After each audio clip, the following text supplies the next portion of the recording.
정치로 무엇을 할 수 있을까요?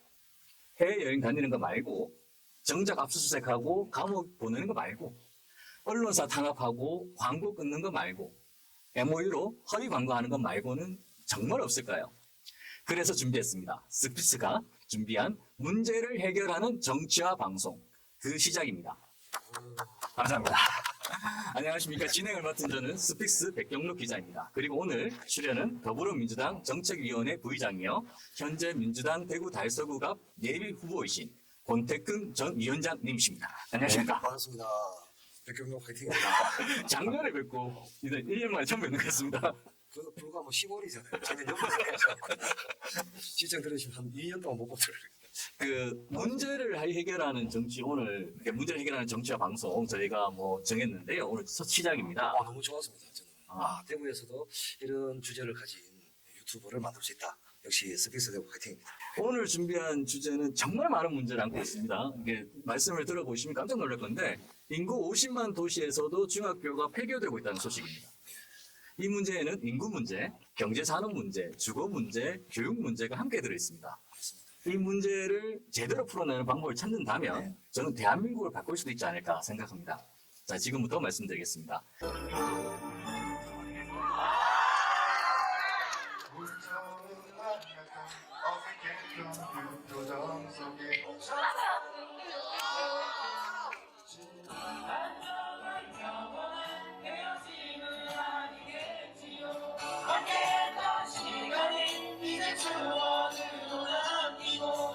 지난 1월 5일 신당중학교에서 3월 폐교를 앞두고 마지막 졸업식이 열렸습니다. 눈물의 졸업식이 열렸는데요. 1995년 개교한 신당중학교는 학생 수 감소로 62명의 졸업생 배출 끝으로 문을 닫았습니다. 어느 농촌 마을의 이야기가 아닙니다. 신당중학교는 대구 달서구에 소재한 학교입니다. 그리고 달서구는 대구시 9개 구군 중에서도 가장 인구가 많습니다. 주거, 상업, 공업, 녹지가 공존하고 있는 행정산업의 중심지 달서구. 2023년 현재, 그러니까 작년이죠. 작년이죠. 우리 현재로 얘기를 해야 되니까 54만 376명입니다. 이런 달서구에서 학생 수 감소로 학교가 폐교되었다라는 거 믿어지십니까? 도대체 달서구에 무슨 일이 있었던 것일까요? 문제에 대한 답은 없을까요? 저희 이제 달서구가 대구에서 인구 가장 많은 자치구지 않습니까? 그렇습니다.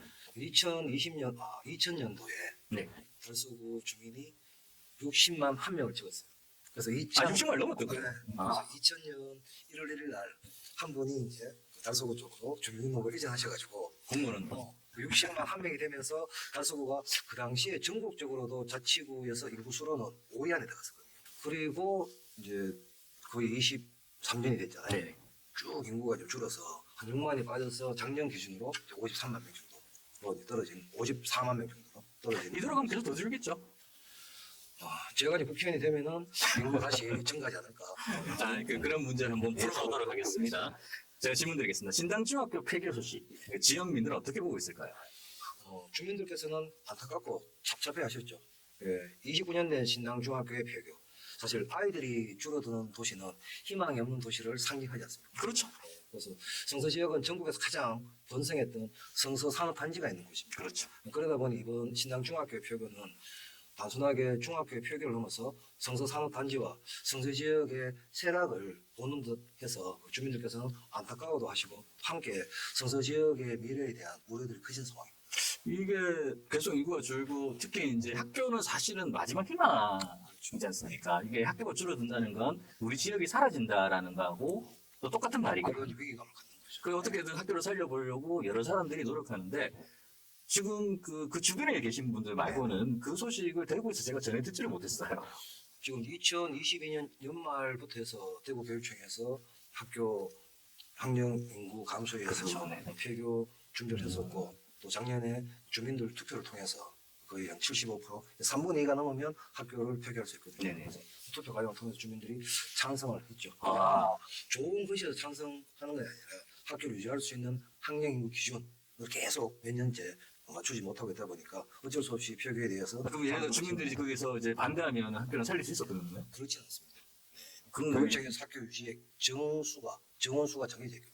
계속해서 정원수가 이제 떨어졌기 때문에 어차피 뭐 폐교는 할 수밖에 없는 이런 상황에 놓여지는 거죠. 그래서 제가 두 번째 질문을 준비했습니다. 이렇게 제가 나름대로 이렇게 달서구 의회에 들어가 회의록을 검색해봤습니다. 그러니까 어떤 의원도 신당중학교에 대해 발언한 내용을 찾을 수가 없었습니다. 검색 키워드로 저기 찾는 게 있잖아요. 제가 보니까 이제 뭐 구청이나 이제 구의회 또 시의 입장에서도 이러한 것에 대해서 새롭게 변화를 만들어내고 네. 학교를 살려야 되겠다.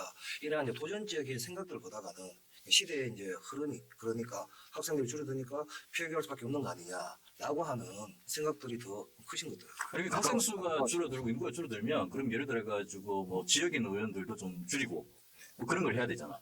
그거는 또 이제 뭐 지역 의원들 배정, 이제 인구수에 따른 뭐 이런 기준들이 있으니까 아직 뭐 그 정도 상태는 아니고. 그 정도. 하여튼 내하고는 뭐 문제가 없으니. 이제 뭐 그런 친구도 있지만 이제 있는 거죠. 사실 뭐 국회의원이든 또 자치단체장이든 또 지방 의원들이든 이러한 지역의 뭐 중학교 하나가 폐교된다 이런 단순한 문제가 아니라 상징적으로 중학교가 폐교된다는 것은 그 지역의 경제 또는 미래, 산업, 문화 전반이 쇠락한다는 것에 정점이 학교의 폐교로 가는 거지 않습니까? 그렇죠. 그래서 이런 것들에 대한 이제 대응 또 변화를 통한 새로운 도약 이런 고민들을 적극적으로 하지 않는 것이 저는 좀 문제가. 그러니까 이게 이제 대구시의회도 또 뭔가 좀 대책을 내놓는 의원이 있을까 싶어가지고 거기도 제가 들어가 봤는데 딱 한 번 나왔었어요. 그게 뭐 이제 아예 조례에서 신당중학교를 삭제한다고 그러니까 그때 아니 그럼 우리 어떻게 되는 거예요? 뭐 이런 질문들이 좀 있는데 그러니까 대안자시 보다가는 궁금함에 대한 질문 정도를 했어요. 뭐 여기 뭐 다른 방법 없는 아니 그러니까 이게 뭐 신당중학교가 뭐 갑자기 사라진 게 아니잖아요. 아까 말씀하신 대로 2, 3년에 걸쳐가지고 계속 회의하고 이렇게 나왔는데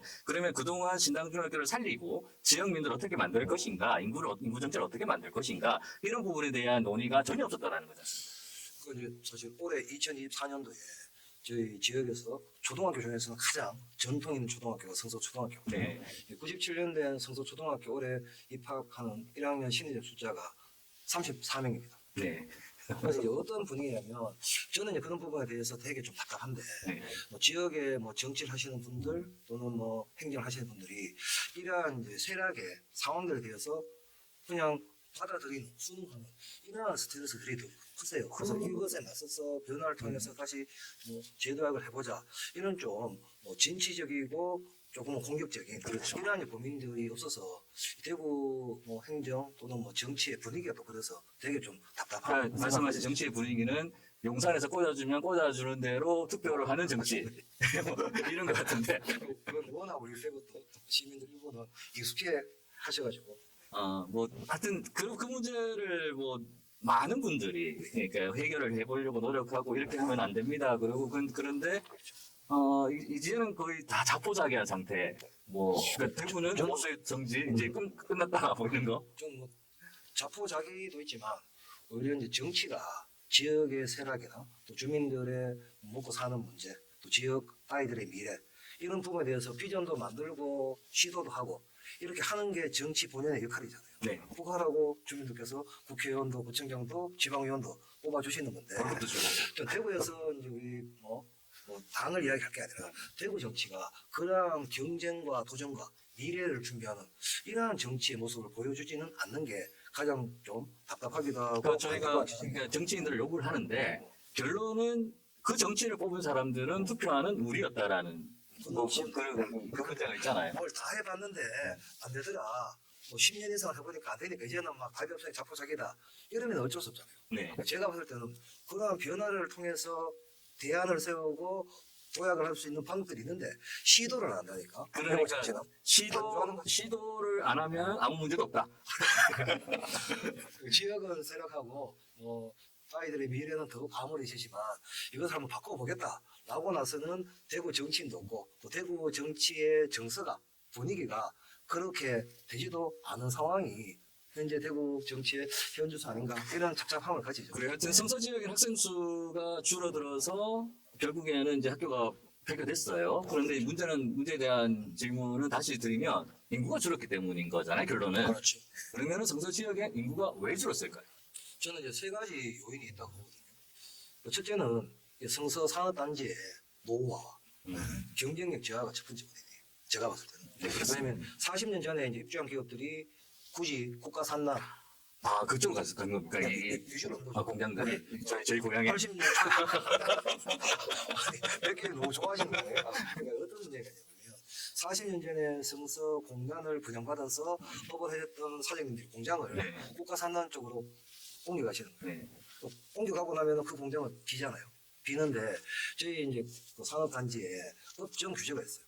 그러다 보니까 빈 공장에 신규 기업들이 입주를 해오지 못하고 있어요. 그리고 젊은 이제 노동력들도 회사를 따라서 공장을 따라서 그렇겠죠. 입주를 하시다 보니까 성서 인구가 좀 줄어들게 있는 거고. 둘째는 이제 도시의 노후화거든요. 저희 이제 주거 지역에 가면 아파트 대부분 다 30년 전, 20년 전에 건설이 되었습니다. 그래서 낡은 아파트만 있다 보니까 젊은 세대들이 인근 축복지구나 테크노폴리스 쪽으로 신규 아파트 분양을 받아가지고 지금 이주를 많이 하고 계세요. 그 셋째는 뭐 정지 여건이 조금 열악합니다. 저희 이제 지역이. 그래서 뭐 주택지역은 밤마다 주차난에 좀 시달리고 있는 상태고요. 쇼핑몰 다시잖아요. 네. 쇼핑몰드 같은 이제 상가 지역들도 이 주차난 때문에 손님 맞이가 좀 힘들어요. 그런 상황이고. 그래서 이제 공간 분위기도 좀 삭막하지, 성서가 교육 인프라나 여가나 문화를 좀 즐길 수 있는 이러한 인프라가 좀 열악한 상태예요. 그러다 보니까 뭐 젊은 세대들은 떠나고, 그리고 연배가 대신 저희 선배들만 좀 계시는 이런 상황으로 바뀌고 있습니다. 아, 저는 국가산업단지에, 우리 정확하게 얘기하면 제2차 국가산업단지죠. 예, 이 국가산업단지에 그 들어온 기업들이, 그러니까 다른 지역, 그러지 않습니다. 다른 지역에서 이게 옮겨온 게 아니라 달서구 성서공단에서 옮겨갔다. 그러다 보니까 인구도 그쪽으로 이동한 거다. 저는 이제 이 문제에 대해서 불만이 많은 게 박근혜 대통령 당시에 국가산업단지를 조성하겠다 굳이 네네. 했었고 또 최근에 뭐 구라리 서적과 지금 또 또한 지적을 하죠. 국가산단을 지정하거든요. 근데 이런 국가산단이 지정이 되면 사실은 대구에 있는 기업들이 아니라 다른 지역에 있는 그렇죠. 기업들이 입주를 해서 대구 경제에 도움이 돼야 돼요. 그게 유형이 이제 넓혀지고 경제가 살아나는 방식.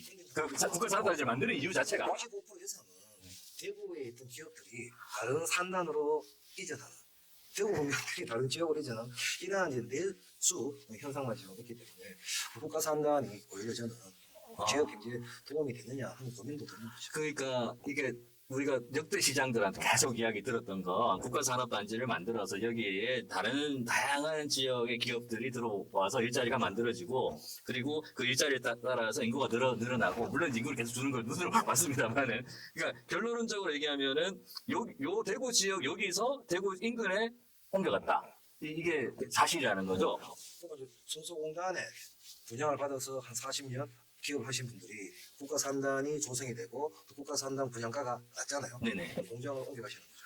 그러게 되면 이 풍선 효과처럼 이쪽을 누르면 이쪽은 이제 튀어나와서 풍선 총 면적이 많아지지는 않는 제가 이제 질문 좀 드리겠습니다.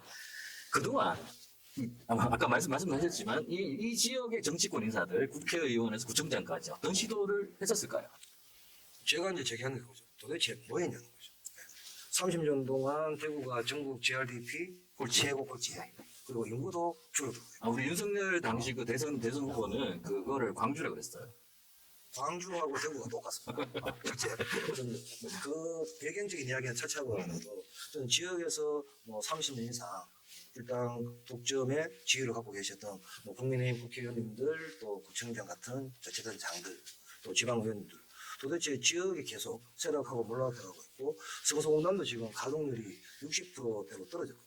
그래서 코로나 때 뭐 50%대를 찍었다가 60% 점을 찍고 쭉 회복이 돼가지고 그 이제 작년 한 3분기까지는 이제 70%대를 유지하다가 가동률이 작년 11월 23일 날 4분기 조사를 보니까 이게 60%대로 떨어진 거예요. 이러한 이제 뭐 상황들에 대해서 그냥 걱정할 게 아니고 이것을 극복할 수 있는 대책들을 마련해야 되는데 저도 이제 백 기자님처럼 좀 궁금한 거죠. 도대체 뭐가 하거든요. 30년 전에 이게 다 똑같다는 거죠. 뭐 이게 다 어느 구청장이 잘못하고 어느 구청장이 잘하고 이것도 아니고 그리고 어느 국회의원이 잘하고 어느 국회의원이 잘못하고 이런 것도 아니고 12명 다를 국힘당만 선출해주잖아요. 그럼 이 이제 국회의원들이 사실 지역의 발전이나 중앙정부 예산을 대구로 가져오기 위해서 얼마나 열심히 일하냐. 제가 봤을 때는 열심히 일을 안 하시더라고요. 왜냐 그러면 밤에 일하실 수도 있죠. 밤에 일을 하죠. 밤에 일하는 건 어떻게 하시냐면 당선이 되고 나면 네. 4년 뒤에 네. 대구는 공천만 받으면 네. 당선이니까 그렇죠. 나에게 공천을 줄 분이 누구실까를 확인하고 그분한테 제가 열심히 일전에 봉사를 우리 12명의 국회의원들의 그 아파트 소유 이런 것들을 조사를 한 적이 있었어요. 그러니까는 제 기억에는 한 서너 명을 빼고는 아예 대구에 집을 가지고 있는 사람이 없어요. 그러니까 서울에 다 아파트를 가지고 있고. 그리고 만도 한 게 4년 있다가 공천을 탈락시켜버려 컷오프 시켜버려. 그렇죠. 결국 대구에서 국회 출마한다는 게 4년짜리 비정규직 생활인데 또 서울에 집을 팔고 대구로 올 생각을 잘 안 하겠죠. 이게 먼저 들어가야 되는 뭐 그런 문제도 고향은 있어요. 서울이니까. 저는 좀 더 좀 현실적으로 봤던 게 서울에 있는 집값이 계속 오르는데 대구는 좀 떨어져서. 자 이제 뭐 그 이야기 현실은 좀 얘기를 했고요. 이게 지난번 총선에 출마하셨다가 낙선하셨고 또 지역위원장 오래 하셨고 결국 이제 다시 출마를 하실 건데 권태금 후보가 이 문제에 대해서 내놓는 대안 이거는 이제 말씀을 좀 해주시죠. 저는 이제 저희 성서 지역의 미래는 저는 단적으로 우리 성서공단의 흥망성쇠와 같이 한다.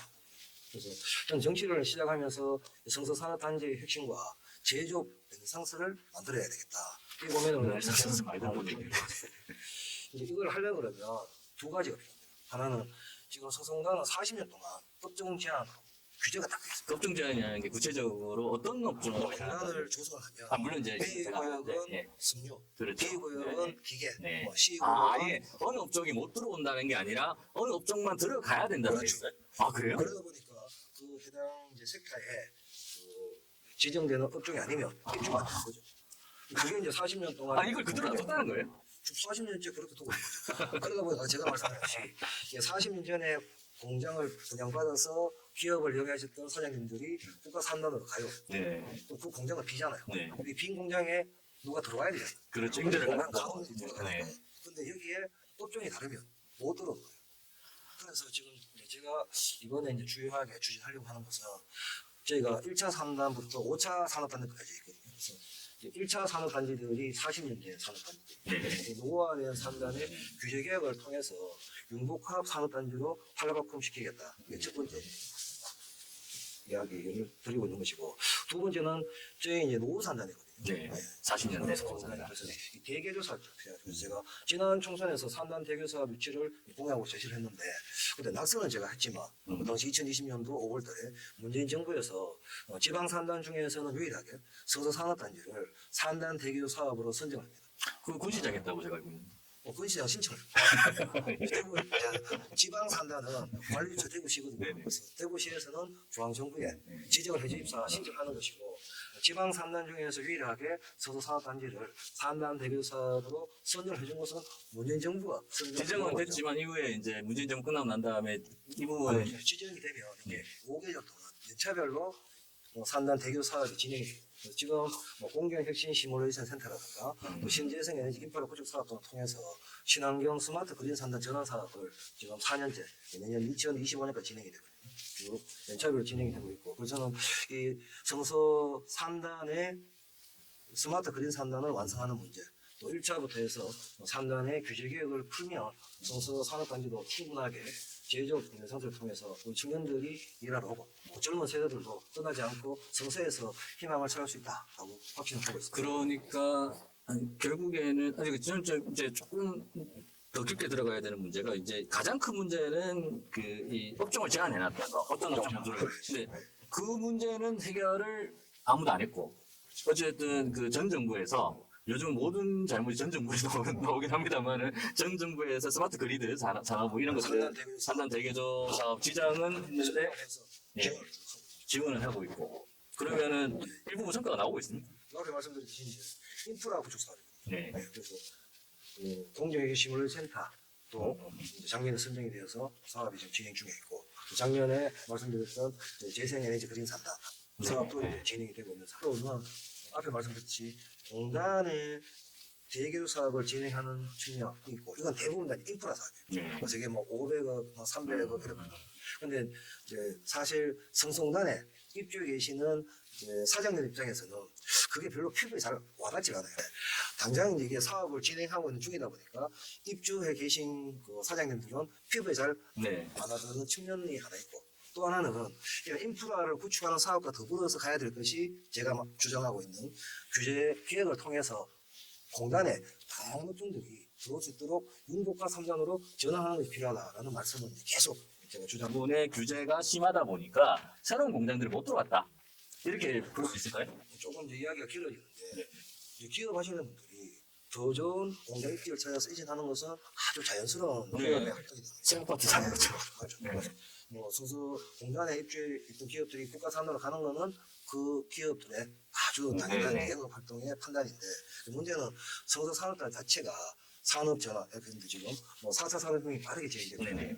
석유라든가 자동차 부품은 앞으로 경쟁력이 없습니다. 그렇죠. 이러한 업종들을 새롭게 리모델링해서 경쟁력을 갖도록 하든가, 아니면은 이제 업체들도 자동차 부품에서 업종 전환을 해서 다른 업종으로 사업의 방향을 턴하든가, 이러한 이제 노력들이 필요하고, 또 그런 것들이 기업들이 하기 위해서는 성서공단에 말씀드렸던 지원 시설들이 들어와야 되는 거예요. 그것이 뭐 공유혁신 시뮬레이션 센터 같은 중소기업들이 자비로는 할 수 없는 자동화 사업을 지원해 준다든가, 또는 친환경 에너지 사업을 통해서 공장들이 이제 꿀뚝에 연결하지 않는 이런 공장을 통해서 경쟁력을 갖춘다든가, 지금 아리백 이야기를 많이 하고 네. 아리백 같은 사업들을 진행할 수 있도록 하는 거죠. 이러한 이제 대통령께서 이제 아리백을 아시겠죠? 이제 알겠죠.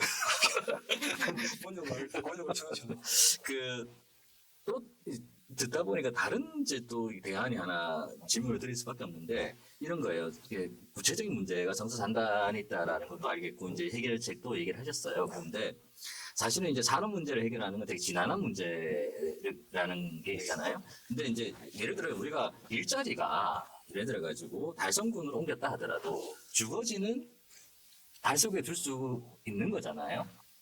뭐 예를 들어 가지고 학교가 잘 돼 있고, 그 다음에 이 주민들에 대한 지원이 워낙 높고, 뭐 여기 살면 행복하다, 뭐 이런 게 주어진다면, 그거는 이제 아빠나 엄마가 출퇴근만 하면 되는 문제니까. 그게 달성군이 가장 잘하고 있거든요. 그러니까 이제 대구의 9개 자치구 중에 지방 세수가 가장 풍부한 데가 달성군이에요. 그게 이제 농촌이기도 하고, 뭐 이런 여러 가지 같이 해서. 달성군에는 이제 입주에 있는 공단들도 많고, 네. 또 이제 광역시의 구보다가는 이제 군이 가지는 하긴 지원들이 농촌이니까, 많아요. 네. 그래서 그런 측면을 보면 달성군으로 이사 가고 싶은 것이 달서구가 달성군보다가 훨씬 혜택이나 정조건이 좋기 때문에 안 갈 수 있는 이유는 별로 없는 거죠. 그래서 그러니까 그렇게 된다 하더라도 달서구라는 50만 도시가 가지고 있는 파워, 재원, 뭐 학교, 뭐 이런 것들도 있는 거잖아요. 저는 백기장이 아시는 일반적인 지점하고 네. 달서구 상황은 조금 달라요. 달서구가 올해 네. 이제 지자재산 1조를 넘겼습니다. 네네. 엄청난 게 근데 이 1조 중에 70%, 7천억이 다 복지예산이에요. 네. 이제 달서구에 인구도 많지만 달서구에 뭐 차상이겠죠. 또 장애인분들, 또 다문화 가족분들, 또 연세 많은 어르신분들, 이런 이제 계층들에서 이렇게 지원해야 되는 사업 예산이 70%이기 때문에 사실은 달서구 인구는 50만인데 네. 뭔가 지역을 역동적으로 변화시킬 수 있는 이러한 지자체 예산은 되게 지금 심각할 정도로 열악한 상황입니다. 그러니까 이제 국회의원이 되시든 아니면은 뭐 정치를 하시든 그것도 같은 얘기이기도 합니다만은 이제 힘이 있는 거 힘이 없는 거의 문제이긴 한데 두 가지 문제를 해결하겠다. 그러니까 이 진당중학교가 사라진 것들은 사라진 거고 앞으로 이런 일이 안 일어나고 또 학교가 만들어지기 위해서는 두 가지가 필요한데 한 가지는 첫 번째는 정서산단의 규제를 풀겠다. 그죠? 그리고 두 번째는 융복합 산업으로의 전환을 시키겠다. 그렇지. 그 규제를 푸는 것은 융복합 3단으로 가는 네, 과정이고, 과정이고. 아까 말씀드렸던 그 스마트 그린 산단이라고 하는 부분은 산단 대결을 통해서 네. 성서공단의 전략적인 업종, 또 공장 운영의 시스템, 이런 인프라로 완전히 바꾸는 거죠. 알겠습니다. 두 가지가 핵심이죠. 그렇게 정리하면 될 것 같아요. 지금까지 인구 50만 도시에서도 중학교가 사라졌다. 문제를 해결하는 정치와 방송에서 방금 말씀하신 두 가지 대안을 찾아봤습니다. 마지막까지 시청해주신 모든 분들께 진심으로 감사드립니다. 그리고 오늘 문제 해결책을 들고 온 권태큰 위원장님께도 진심으로 감사드립니다. 지금까지 스픽스 문제를 해결하는 정치와 방송 백경록 기자였습니다. 감사합니다. 그렇습니다. 스픽스는 말하는 언론입니다. 대세는 유튜브, 그중에서 스픽스. 좋아요, 댓글, 구독, 알림 설정. 여러분이 저희를 사랑해 주시고 우리가 여러분을 사랑하는 4가지 방법입니다.